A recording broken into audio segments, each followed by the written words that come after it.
One of the most precious scholarship in Russia that is Open Doors Scholarship. इस scholarship में आप बगैर आइट्स के बगैर एप्लीकेशन फ़ीस के अपनी एप्लीकेशन को सबमिट करवा सकते हैं मास्टर्स और पीएचडी के स्टूडेंट्स। ये स्कॉलरशिप आपकी फुली ट्यूशन फ़ी को कवर करती है, आपको मंथली स्टाइफन देती है, आपको अकोमोडेशन प्रोवाइड करती है और आपकी हेल्थ इंश्योरेंस को भी कवर करती है। ये स्कॉलरशिप वर्ल्ड वाइड में 6 नंबर पर रैंक करती है फॉर इंटरनेशनल स्टूडेंट्स। इस स्कॉलरशिप में मल्टीपल फील्ड के स्टूडेंट्स अप्लाई कर सकते हैं, जस्ट लाइक अप्लाइड मैथमेटिक्स के, biology, business and management, chemistry, clinical medicine, computer and data science, earth and environmental sciences, economics, education, engineering and technology, physical sciences, politics and international studies, Russian language and culture, urbanism and civil engineering. इन सभी field के students इस scholarship में apply कर सकते हैं। 20 अगस्त से इसकी एप्लीकेशन स्टार्ट्स हैं और इसकी जो लास्ट डेट है वो 1 नवंबर को होगी। इसमें आपका एक कंपटीशन होगा जिसका पोर्टफोलियो अभी आप बनाएंगे और इसका सारा प्रोसेस मैं अभी आपको बताऊंगा। अभी 13 नवंबर को इसका रिजल्ट आ जाएगा कि आप पास हुए हैं या नहीं, और फिर आप सेकंड स्टेज पे चले जाएंगे, दैट विल बी इंटरव्यू। इसमें अप्लाई करने का तरीका बहुत ही सिंपल है। उसके लिए आप सिंपल अप्लाई नाउ पे जाएंगे।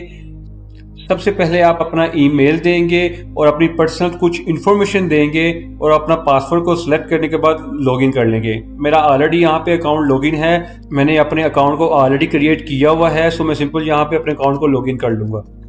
जब आप अपने अकाउंट को क्रिएट कर रहे होंगे सो आपके पास सेम एज इट इज़ ही ये वाला डैशबोर्ड शो होगा, जिसमें आप अपना ईमेल देने के बाद अपनी लैंग्वेज सेलेक्ट करेंगे, अपनी सिटीजनशिप को सिलेक्ट करेंगे, आपका फर्स्ट नेम, आपका लास्ट नेम, आपकी डेट ऑफ बर्थ, आपका मोबाइल नंबर, अपना ईमेल सेलेक्ट कर देंगे।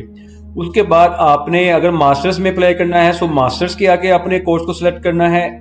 अगर आपने डॉक्टरल ट्रैक में अप्लाई करना है सो उसके आगे आप अपने कोर्स को सिलेक्ट कर लेंगे।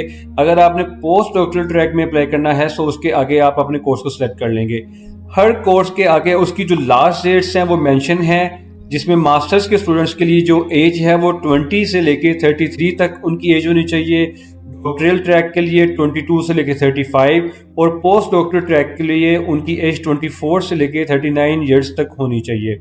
आप फिर चले जाएंगे आइडेंटिफाई वेरिफिकेशन इन्फॉर्मेशन पे, जिसमें आप सबसे पहले अपने कंट्री का नेम सेलेक्ट करेंगे, अपना फर्स्ट नेम वेरीफाई करेंगे, अपना लास्ट नेम, अपनी डेट ऑफ बर्थ, अपना पासपोर्ट नंबर यहाँ पे मेंशन करेंगे, अपने पासपोर्ट की एक्सपायरी डेट यहाँ पे मेंशन करेंगे और अपने पासपोर्ट की पिक्चर यहाँ पे अपलोड कर देंगे। उसके बाद आप आई कंफर्म पे चेक करेंगे और आप अपनी एप्लीकेशन को सेव कर लेंगे। देन आपके पास सेक्शन आ जाएगा यूनिवर्सिटीज का। यहाँ पे आप 6 यूनिवर्सिटीज को सिलेक्ट कर सकते हैं। जिन यूनिवर्सिटीज में आपने अप्लाई करना है उन 6 यूनिवर्सिटीज की लिस्ट आप यहाँ पे मेंशन कर सकते हैं। First, second, third, fourth ranking wise आपने यूनिवर्सिटीज को सिलेक्ट कर लेना है। जैसे कि फर्स्ट यूनिवर्सिटी में मैंने फेडरल स्टेट रखी है, सेकंड पे HSE यूनिवर्सिटी, थर्ड में ITMO university. According to your field अपनी यूनिवर्सिटी को पे सर्च कीजिएगा और उसके बाद उसको आप सेलेक्ट कर सकते हैं। अभी आपने अपना पोर्टफोलियो क्रिएट नहीं किया सो यहाँ पे कुछ भी उसकी डिटेल मेंशन नहीं हो रही। सो सबसे पहले आप अपनी एजुकेशन चले जाएंगे। यहाँ पे आप अपनी एजुकेशन की डिटेल मेंशन करेंगे, लेवल ऑफ एजुकेशन यहाँ पे सिलेक्ट करेंगे, कंट्री सिलेक्ट करेंगे, अपनी यूनिवर्सिटी का नेम यहाँ पे मेंशन करेंगे, ईयर ऑफ ग्रेजुएशन यहाँ पे सिलेक्ट करेंगे और अपनी ट्रांसक्रिप्ट यहाँ पे अपलोड कर देंगे। फिर आपने अपना मोटिवेशन लेटर देना होगा। यहाँ पे आप देख सकते हैं क्लियरली मेंशन है कि आपने अपने मोटिवेशन लेटर में AI का यूज़ नहीं करना। अगर आपने AI का यूज़ किया सो आपके जो मार्क्स हैं वो रिड्यूस हो जाएंगे।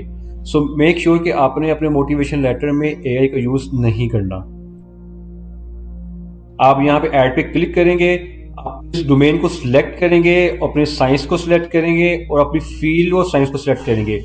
उसके अकॉर्डिंग आप यहाँ पे डिस्क्रिप्शन देंगे, अपना पर्सनल गोल देंगे, अपनी पर्सनल अचीवमेंट देंगे और रीजन बताएंगे कि आप रशिया क्यों चूज कर रहे हैं। सेम एज इट इज ही आप नेक्स्ट डोमेन पे क्लिक करेंगे, नेक्स्ट डोमेन की डिटेल देंगे और उनकी डिटेल यहाँ पे मेंशन कर देंगे। इसी तरह आपने 3 डोमेन्स को सिलेक्ट करना है, मींस के आपने 3 मोटिवेशन लेटर्स को राइट करना है। आप सेव पे क्लिक कर देंगे और देन आप चले जाएंगे अचीवमेंट्स पे। यहाँ पे आप मैक्सिमम 10 अचीवमेंट्स को अपनी ऐड कर सकते हैं। सबसे पहले आप टाइप ऑफ अचीवमेंट पे जाएंगे। आपने कोई कॉन्फ्रेंस रिपोर्ट की है, आपने कोई साइंटिफिक डिस्कवरी की है, ऑनलाइन स्टडी कोर्स किया है, आपने कोई अवार्ड गेन किया है, उसके अकॉर्डिंग आप यहाँ पे सिलेक्शन कर देंगे। फिर आप अपने अवार्ड का नेम देंगे, जिन इंस्टीट्यूट की तरफ से, जिस भी ऑर्गेनाइजेशन की तरफ से आपको अवार्ड मिला है उसका नेम आप यहाँ पे मेंशन कर देंगे। फिर आप यहाँ पे ईयर मेंशन कर देंगे कि किस ईयर में आपको अवार्ड रिसीव हुआ और उसकी आप यहाँ पे पिक्चर अपलोड कर देंगे। इसी तरह आप मैक्सिमम 10 अपने अवार्ड्स की लिस्ट यहाँ पे अपलोड कर सकते हैं। फिर आप यहाँ पे एंट्री टेस्ट आ जाएगा। एंट्री टेस्ट में आपका 90 पॉइंट्स का एक टेस्ट होगा जिसमें आपको 60 मिनट्स दिए जाएंगे फिल करने में, जो कि MCQs हैं। आपने सिर्फ उनकी सिलेक्शंस करनी है।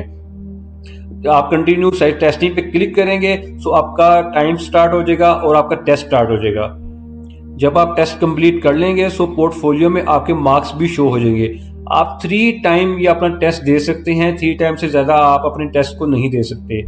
जब आप पोर्टफोलियो पे आएंगे तो यहाँ पे आपका सारा डाटा मेंशन होगा, जैसे कि आपकी एजुकेशन डॉक्यूमेंट्स फिल होंगे, आपका मोटिवेशन लेटर ऐड होगा, एंट्री टेस्ट का यहाँ पे आपका पास आ जाएगा और यहाँ पे सेंड फॉर वेरिफिकेशन का चेक आ जाएगा। आपका मीन्स कि आपकी एप्लीकेशन यहाँ पे सबमिट हो चुकी है। सबमिशन के बाद 13 नवंबर को आपका इसका रिजल्ट आएगा कि आप इसमें पास हुए हैं या नहीं। फिर जो नेक्स्ट सेक्शन आएगा वो आपका इंटरव्यू का होगा, उसकी डेट भी आपको ईमेल में रिसीव हो जाएगी। ये सिंपल सा प्रोसेस था ओपन डोर्स रशिया की स्कॉलरशिप में अप्लाई करने का।